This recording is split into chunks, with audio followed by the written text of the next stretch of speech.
Grade officer ಹಾಕಿದ್ರಿಂದ ಅದ್ರ ಸಮಸ್ಯೆ ಆಗ್ತಾ ಇದೆ ಅಂತ ಸ್ಟಾರ್ಟ್ ಆಗಿದೆ. ನೋಡೋಣ, ಅದ್ರ ಬಗ್ಗೆ ನಮಗೂ ಐಡಿಯಾ ಇಲ್ಲ. ಅದು ನೋಡೋಣ, ಹೇಳಿದಾಗ ಅವ್ರು ಜೂನಿಯರ್ ಇದ್ದಾರೆ, ಅವರಿಗೆ ಸೀನಿಯರ್ KS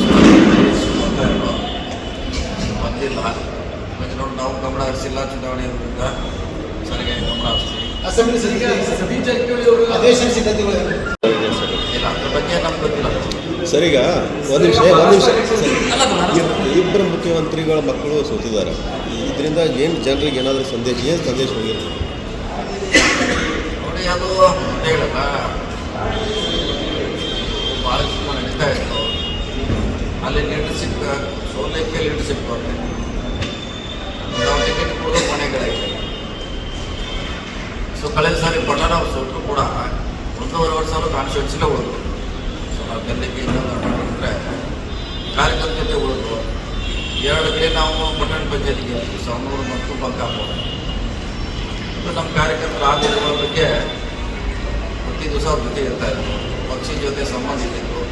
ಹೀಗಾಗಿ ಅವ್ರಿಗೆ ಟಿಕೆಟ್ ಕೊಡೋದಕ್ಕೆ ಅದು ಅನುಕೂಲ ಆಯಿತು. ಮಹಾರಾಷ್ಟ್ರ ಕಾಂಗ್ರೆಸ್ ಸ್ಟಾರ್ಟ್ ಈಗಾಗಲೇ ಅದ್ರ ಬಗ್ಗೆ ಮಷಿನ್ ಬಗ್ಗೆ ಇಡೀ ರಾಷ್ಟ್ರ ತುಂಬ ಸಮಸ್ಯೆ ಇದೆ, ಅದ್ರ ಬಗ್ಗೆ ಡೌಟ್ಫುಲ್ ಇದೆ. ಅದು ಸರಿಯಾಗುವವರೆಗೆ ಇದು ಆರೋಪ ಸಂಜಯ್ ರಾವತ್ ಅವರು ಶೆಡ್ಯೂಲ್ ಕೊಟ್ಟಾರೆ ಸರ್ ಮಹಾರಾಷ್ಟ್ರ ಎಲೆಕ್ಷನ್ಸ್ EVMs 100% ಅದ್ರ ಸಮಸ್ಯೆ ಇದ್ದೇ ಇದೆ, ಇಲ್ಲದೆ ಇದ್ರೆ ಹಿಂಗೆ ಆಗ್ಲಿಕ್ಕೆ ಸಾಧ್ಯ ಇಲ್ಲ. ಅಂದರೆ EVM ಇರೋದಕ್ಕೆ ಮಹಾರಾಷ್ಟ್ರದಲ್ಲಿ ಗೆಲ್ಲುವಂತಿದೆ.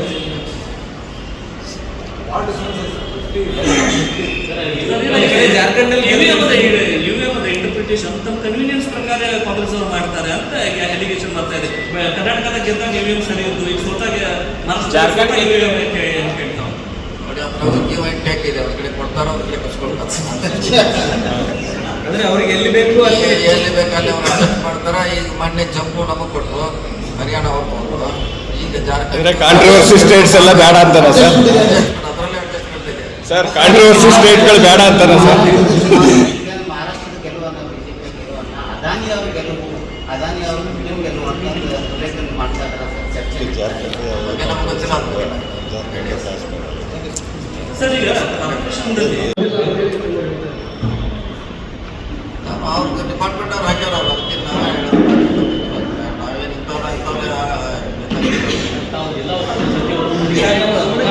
ತಮ್ಮ ಮಾತು ನಡಲಿಲ್ಲ ಸರ್ಕಾರದಲ್ಲಿ ಪ್ರಭಾವಿ ನಾಯಕರು ಹಾಗೆ ನಾವು ನನ್ನ ಇಲಾಖೆ ಮಂತ್ರಿ ತರಬೇಕಂತ ಹಾಕಿದಾರೆ. ಅಭಿವೃದ್ಧಿ ಆಗೋದಕ್ಕೆ ಅದಕ್ಕೆ ಬಂದಾಕಿದ್ರು ಅವ್ರನ್ನ ಹೆಂಗೆ ಜೂನಿಯರ್ ಹಾಕಿದ್ರೆ ಇರ್ತಲ್ಲ ಬರ್ತಾರೆ ಡಿಕ್ಲರ್. ಅಂದರೆ ಈ ಇಲಾಖೆ ಅಧಿಕಾರಿಗಳು ಕಳಿಸೋ ವಿಚಾರದಲ್ಲಿ ನಿಮ್ಮನ್ನ ಎಲ್ಲೂ ಗಣನೆ ವರ್ಗಾವಣೆ ತಂದೆ ಜೋರು ಹೊಡೆದ ಮಹಾನಗರ ಪಾಲಿಕೆ ಇಂಟರ್ನಲ್ ವರ್ಗಾವಣೆ ತಂದೆ ಮೊನ್ನೆ ಟ್ರಾನ್ಸ್ಫರ್ ಮಾಡಿದ್ರು ಭಾಳಷ್ಟು ಜನಕ್ಕೆ ಚರ್ಚೆ ಮಾಡೋಣ. ಈಗ ಅವ್ರ ಮಂತ್ರಿಗಳು ಅವ್ರು ನೇರವಾಗಿ ಒಳ್ಳೆಯ ಅಧಿಕಾರಿಗಳನ್ನ ಹಾಕಿದ್ದಾರೆ. ಯಾರ ಗಮನಕ್ಕೆ ಗೊತ್ತಲ್ಲ, ಅದನ್ನೇ ಅಧಿಕಾರಿಗಳು ತಮ್ಮಷ್ಟೇ ತಾವೇ ವರ್ಗಾವಣೆ ಮಾಡಿದ್ದಾರೆ ಅಂತ ಹೇಳಿ ಒಂದೊಂದ್ಸರಿ ಆಗ್ತಾವೆ, ಅವ್ರ ಇಲಾಖೆ ನೇರವಾಗಿ ಆಗ್ತಾರೆ. ಅದ್ರ ಬಿಟ್ಟು ಸರ್,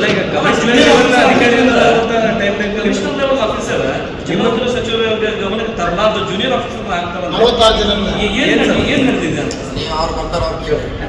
ಈಗ ನಾವು ಬರ್ತಾರೆ ಯಾರು ಅಂತ ಕೇಳಿ ಈಗ ಅವ್ರಿಗೆ ನಾವು ಹೇಳಕ್ಕಾಗಲ್ಲ. ನಮ್ಗೆ ಅಧಿಕಾರ ದರ್ಶನ ಮಾಡೋದು. ಸರ್, ಬೆಳಗಾವಿಯಲ್ಲಿ ನಡೆಸ್ತಕ್ಕಂಥದ್ದು ಕಾಂಗ್ರೆಸ್ ಅಧಿವೇಶನ 100 ವರ್ಷ ಕಳೆದ ಡಿಸೆಂಬರ್ನಲ್ಲಿ ಕಾರ್ಯಕ್ರಮ. ಬೆಳಗಾವಿ ಜಿಲ್ಲಾ ವಿಭಜನೆ ಮತ್ತು ಅಧಿವೇಶನದಲ್ಲಿ ನಾವು ಪ್ರಸ್ತಾಪ ಮಾಡ್ತೀವಿ ಅನ್ನುವಂಥ ಮಾತನ್ನು ಹೇಳಿದ್ದಾರೆ. ಸೊ ಅದೇನು ಅಧಿವೇಶನಕ್ಕೆ ಅವಶ್ಯಕತೆ ಇಲ್ಲ, ಅದರಲ್ಲಿ ಕ್ಯಾಬಿನೆಟ್ ಡಿಸಿಷನ್ ಅಷ್ಟೇ. ಇನ್ನೇನು ಚರ್ಚೆ ಮಾಡೋದು ಅವಶ್ಯಕತೆ ಇಲ್ಲ. ಕ್ಯಾಬಿನೆಟ್ನಲ್ಲಿ ನಿರ್ಣಯ ಆದರೂ ಅಷ್ಟೇ. ಇನ್ನೊಂದು ಕಡೆ ಬೈಲಹೊಂಗಲ ಶಾಸಕರು ಕೂಡ ಜಿಲ್ಲೆ ಮಾಡೋದಾದ್ರೆ ಬೈಲಹೊಂಗಲ ಮಾಡಬೇಕು, ಇಲ್ಲ ಅಂತಂದ್ರೆ ಮಾಡಬೇಡಿ ಅನ್ನುವಂಥ ಮಾತನ್ನು ಹೇಳ್ತಾರೆ. ಅವ್ರ ಡಿಮಾಂಡ್ ಇದೆ, ಅವರ ಡಿಮಾಂಡ್ ಇದೆ.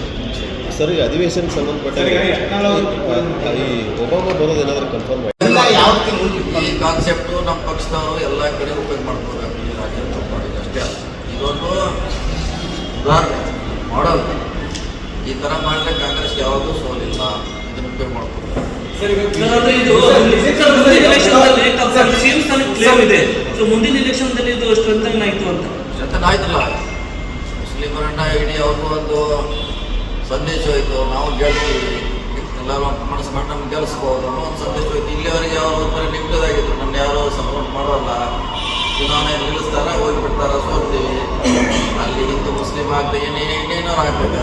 ಈ ಸಾರಿ ಆಗಕ್ಕಿರಲಿಲ್ಲ ನಾವು. ಸೊ ಮುಸ್ಲಿಂ ಸಮಾಜದಲ್ಲಿ ಕೂಡ ಇವತ್ತು ಸಂದೇಶ ಹೋಗಿದೆ.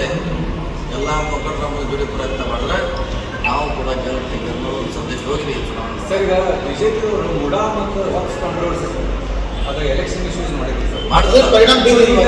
ಈಗ ಏನಾಗ್ಬೋದು ಸರ್? ಅದರ್ ಸೀರಿಯಸ್ ಬರ್ತಾ ಇದೆ ನೋಡಿ, ಹೊತ್ತಲ್ಲಿ 650 ಕೇಸ್ ಇದೆ ಹಾವೇರಿ ಜಿಲ್ಲೆಯಲ್ಲಿ ಇಟ್ಟರೆ 650. ಅದರಲ್ಲಿ 500 ಜನ ಮುಸ್ಲಿಂ ನೋಡಿಸ್ಕೊಟ್ಟಿದ್ದಾರೆ. ಏನು ಪ್ರಶ್ನೆ ಇಲ್ಲ, 150 ಜನ ಅಷ್ಟೇ ಹಿಂದೂಗಳು. ಮಿಕ್ಕಿದರ ಇಫೆಕ್ಟೆಡ್ ಪಾರ್ಟಿ ಮುಸ್ಲಿಮು. ಹೀಗಾಗಿ ಅದು ಇಫೆಕ್ಟ್ ಆಗೋಲ್ಲ. ಮತ್ತು ನಿಮಗೆ ಇಫೆಕ್ಟ್ ಆದರೆ ಅಷ್ಟೇ ಸಮಸ್ಯೆ ಇಲ್ಲ, ಇಡೀ ಸಮಾಜಕ್ಕೆ ಏನು ಸಂಬಂಧ. ನಾವು ಹಿಂದೂ ಕೋರ್ಟ್ ಇದೆ, ಕಚೇರಿ ಇದೆ, ಕಾನೂನು ಇದೆ, ನಾವು ಫೈಟ್ ಮಾಡಬೇಕು. ಅದನ್ನು ಎಲ್ಲ ಇಡೀ ಹಿಂದೂ ಸಮಾಜಕ್ಕೆ ತರಲಿಕ್ಕೆ ಪ್ರಯತ್ನ ಮಾಡಬೇಕು. ಅದರಲ್ಲಿ ಹೆಚ್ಚು ಇಫೆಕ್ಟ್ ಆದವರು ಮುಸ್ಲಿಮರು. ಎಷ್ಟು ನೋಟಿಸ್ ಇದೆ, 70% ಎಲ್ಲ ಮುಸ್ಲಿಂ ಇದ್ದಾರೆ.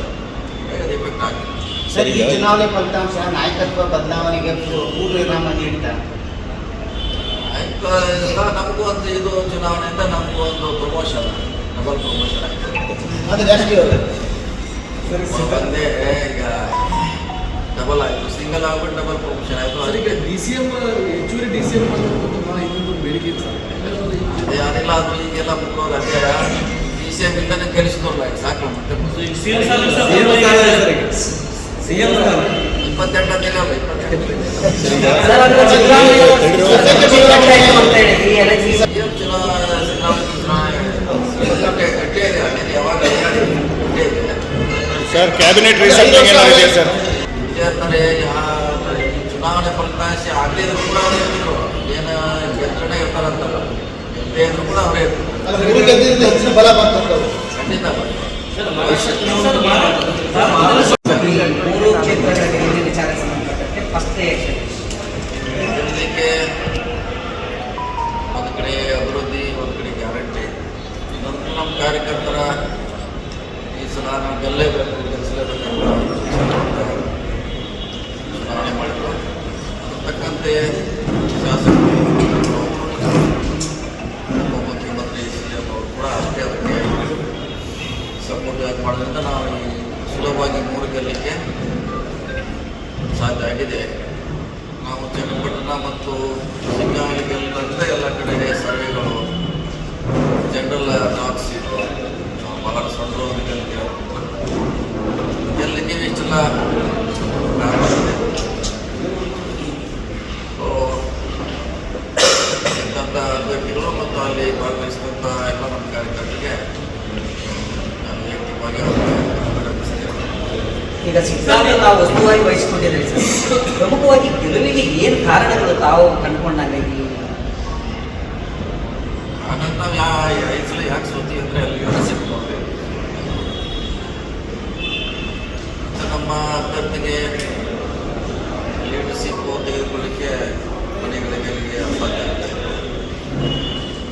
ಅಲ್ಲಿ ಹಿಂದೂ ಮುಸ್ಲಿಂ ಅನ್ನೋ ಭಾವನೆ ಕೂಡ ಅಲ್ಲಿ ಚುನಾವಣೆಯಲ್ಲಿ ಅದೇ ಮುಖ್ಯ ಪಾತ್ರ ವಹಿಸ್ತಾ ಇತ್ತು.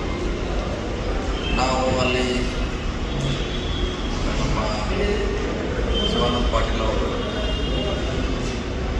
ಮಾನ್ಯ ಅವರು, ಅನೇಕ ನಾಯಕರಲ್ಲಿ ನಾವು ಫ್ರಂಟ್ ಲೈನ್ ಆಗಿ ಬರೋದ್ರಿಂದ ಹಿಂದೂ ಮುಸ್ಲಿಂ ಅನ್ನೋದು ಭಾಳ ದೂರಾಗಿ ಅದು ಕಾಂಗ್ರೆಸ್ ಕ್ಯಾಂಡಿಡೇಟು, ಅಹಿಂದ ಕ್ಯಾಂಡಿಡೇಟ್ ಅನ್ನೋ ಭಾವನೆ ನೋಡೋದ್ರಿಂದ ನಾವು ಗೆಲ್ಲಲಿಕ್ಕೆ ಸಾಧ್ಯತೆ. ಮತ್ತು ವಿಶೇಷವಾಗಿ ಅಹಿಂದ ಓಟಿಂಗ್ಗೆ ಅವ್ರಿಗೆ ಚಂದ್ರ ಹೋಗ್ತಾ ಇತ್ತು. ಹೆಚ್ಚು BJP ಪಾಲಾಗ್ತದೆ. ಈ ಸಲ 70% ಅಹಿಂದ ವರ್ಗ ಕಾಂಗ್ರೆಸ್ ನಾವು ಕೆಲವರು ಭಾಳ ಸುಲಭವಾಗಿ ಗೆಲ್ಲಲಿಕ್ಕೆ ಸಾಧ್ಯ. ಈಗ ಯಾಸಿನ್ ಖಾನ್ ಪಠಾಣ್ ಅವರ ಸಹೋದರ ಮೊದಲಿನ ತೋರಿಸಿದಾಗ ಕೀರ್ತಿ ನಿಮಗೆ ಸಲ್ಲುತ್ತೆ. ಯಾಕಂತಂದರೆ ಅನೇಕ ಉದ್ದಿನ ಬೆಳೆನ ಹಾಕಿರ್ತಾರೆ. ಆ ಕ್ಷೇತ್ರದಲ್ಲಿ ಯಾವ ಥರ ಸ್ಟ್ರಾಟಜಿ ಮಾಡಿರ್ತಾರೆ? ಅದೇ ಹೇಳಲ್ಲ, ಅಹಿಂದ ವರ್ಗ ನಮ್ಮಿಂದ ದೂರ ಇತ್ತು. ಅಹಿಂದ ವರ್ಗ ನಮ್ಮ ಕಡೆ ಬಂತು. ಹಿಂದೂ ಮುಸ್ಲಿಮನ್ನು ಭಾವನೆ ಅವ್ರು ಮಾಡಲಿಕ್ಕೆ ಪ್ರಯತ್ನ ಮಾಡಿದ್ರು. ಕಳ್ಕೊಳ್ಳಿಕ್ಕೆ ವಿಷಯ ಇರ್ಬೋದು, ವಕ್ಫ್ ಅಸ್ತಿತ್ವಕ್ಕೆ ಮಾಡಲಿಕ್ಕೆ ಪ್ರಯತ್ನ ಮಾಡಿದ್ರು. ಪ್ರತಿ ಚುನಾವಣೆ ಮಾಡ್ತಾರೆ, ಸಕ್ಸಸ್ ಆಗ್ತದೆ. ಈ ಸಾರಿ ಅದು ಸಕ್ಸಸ್ ಮಾಡಲಿಕ್ಕೆ ನಮ್ಮ ಕಾರ್ಯಕರ್ತರು ನಾವು ಅವಕಾಶ ಮಾಡಿಕೊಡಲಿಲ್ಲ. ಹೀಗಾಗಿ ಗ್ಯಾರಂಟಿ ಕೂಡ ಮಾಡೋದು ಕೈಗೆಟ್ಟಿದೆ. ಸೊ ಒಳ್ಳೆಯ ಸರ್ಕಾರ ಇದೆ, ಅದು ಕೂಡ ಭಾವನೆ ಜನರಿದೆ. ಅದನ್ನು ಕಾರ್ಯಕರ್ತರ ಮೂಲಕ ಮಂದರಿಗೆ ಮುಗಿಸುವಂಥ ಪ್ರಯತ್ನ ಮಾಡ್ತೀವಿ. ಆರಂಭಿಕದಲ್ಲಿ ಲೆಕ್ಕಾಚಾರ ಬೇರೆ ಸರ್. ಫಸ್ಟ್ 3 ಕ್ಷೇತ್ರದಲ್ಲಿ 2 ಕ್ಷೇತ್ರ BJP ಬರ್ತದೆ, 1 ಕಾಂಗ್ರೆಸ್ ಬರ್ತದೆ.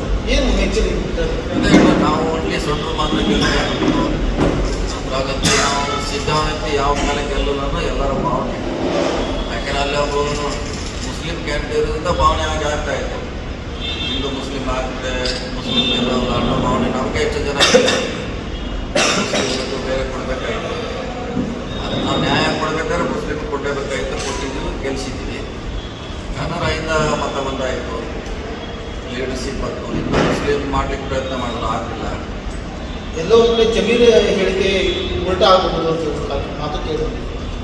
ಕೆಲವು ಸರಿ ಆಗ್ತದೆ, ಕೆಲವು ಸರಿ ಆಗೋಲ್ಲ. ಎರಡು ಒಂದು ಸಲ ಲಾಭ ಆಗುತ್ತೆ, ನಂತರ ಲಾಭ ಆಗಿದೆ. ಹೀಗಾಗಿ ಸಿದ್ದಾವರಿಗೆ ಗೆದ್ದದ್ದು ನಮ್ಗೆ ವಿಶೇಷ. ಸರ್, ಈಗ ಅಹಿಂದ ವರ್ಗದ ಮತಗಳನ್ನ ಕಾಂಗ್ರೆಸ್ನ ಸರ್ಕಾರ ತೆಗೆದುಕೊಂಡು ಬರಲಿಕ್ಕೆ ಏನೆಲ್ಲ ತಾವು ತಂತ್ರಗಾರಿಕೆ ಮಾಡಿದ್ರಿ? ಯಾಕಂತಂದ್ರೆ ದಿಢೀರಂತ ಕೇವಲ 15 ದಿವಸ ಅಂತರದಾಗ ಹೋದ್ರಿ, ದಿಢೀರಂತೇಳಿ ಇಡೀ ಫಲಿತಾಂಶವನ್ನ ಉಲ್ಟಾ ಮಾಡಿದ್ರಿ. ಏನಂತ ಮ್ಯಾಜಿಕ್ ಮಾಡಿದ್ರಿ ಅಂತ? ನೋಡಿ, ಚುನಾವಣೆ ಅದು ಆಯುರ್ವೇದ ಔಷಧಿ ಎಲ್ಲ ಹೇಳಲಿಕ್ಕಾಗಲ್ಲ. ನಾವು ಹೆಂಗೆ ಹೇಗಿದ್ದು ಪೂರ್ತಿ ಹೇಳಿದ್ರೆ ಮತ್ತೆ ನಾವು ನೆಕ್ಸ್ಟ್ ಅವರೇ ಅದನ್ನ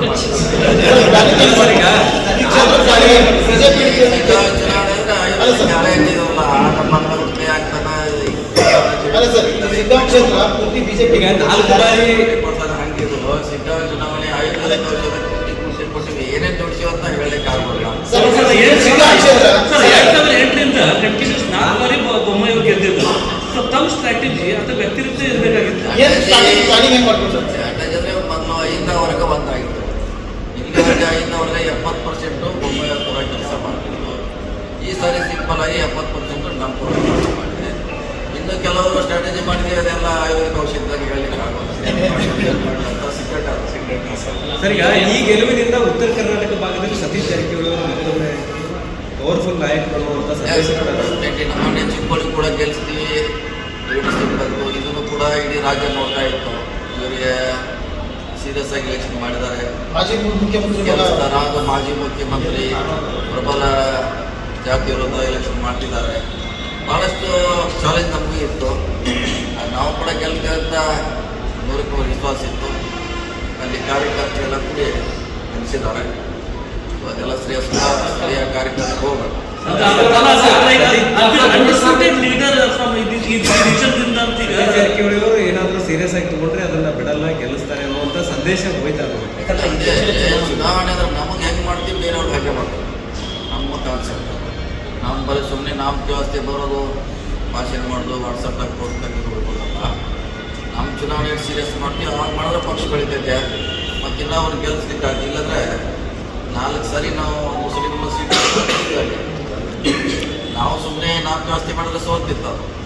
ನಾವು ನಮ್ಮ ಚುನಾವಣೆ ಯಾವ ರೀತಿ ಮಾಡ್ತೀವಿ ಅದೇ ಮಾದರಿಯಲ್ಲಿ ಮಾಡೋದ್ರಿಂದ ಅದು ಗೆಲುವು ಸಾಧ್ಯ ಇದೆ.